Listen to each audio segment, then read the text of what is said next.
14.5 লাখ পরীক্ষার্থীর এইচএসসি ও সমমান পরীক্ষা শুরু হলো। উচ্চ মাধ্যমিক পরীক্ষা শিক্ষার্থীদের শিক্ষা জীবনের শেষ পাবলিক পরীক্ষা। এই পরীক্ষা শেষে শিক্ষার্থীরা উচ্চ শিক্ষা জীবনে প্রবেশ করবেন।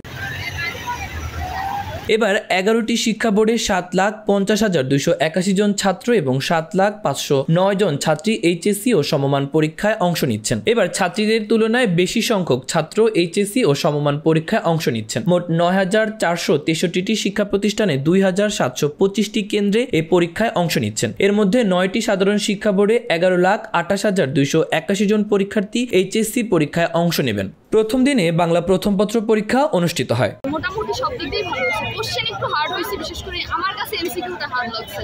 আর কোশ্চেনের দিক দিয়ে বলতে গেলে অ্যান্সার সবই করা হয়েছে, কিন্তু এমসিকিউর দিক দিয়ে একটু নার্ভাস, মানে কষ্ট পেয়েছি যে এমসিকিউটা একটু খারাপ হয়েছে।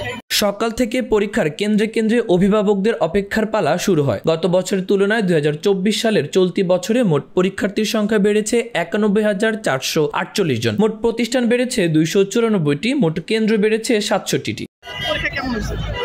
আলহামদুলিল্লাহ আমাদের অনেক ভালো হয়েছে, প্রশ্ন সহজ আসছে, সব কাজগুলো দিতে পারছি, আলহামদুলিল্লাহ ভালো হয়েছে। সাধারণ শিক্ষা বোর্ডে এইচএসসি তৃতীয় পরীক্ষা 11 আগস্ট শেষ হবে। ব্যবহারিক পরীক্ষা 12 আগস্ট থেকে শুরু হয়ে 21 আগস্ট শেষ হবে। মাদ্রাসা শিক্ষা বোর্ডের আলেমি তৃতীয় পরীক্ষা একই দিনে শুরু হয়ে 11 আগস্ট শেষ হবে। ব্যবহারিক পরীক্ষা 12 আগস্ট থেকে শুরু হয়ে 21 আগস্ট শেষ হবে। কারিগরি বোর্ডের তৃতীয় পরীক্ষা শুরু হয়ে 18 জুলাই শেষ হবে। ব্যবহারিক পরীক্ষা 19 জুলাই থেকে শুরু হয়ে 4 আগস্ট শেষ হবে।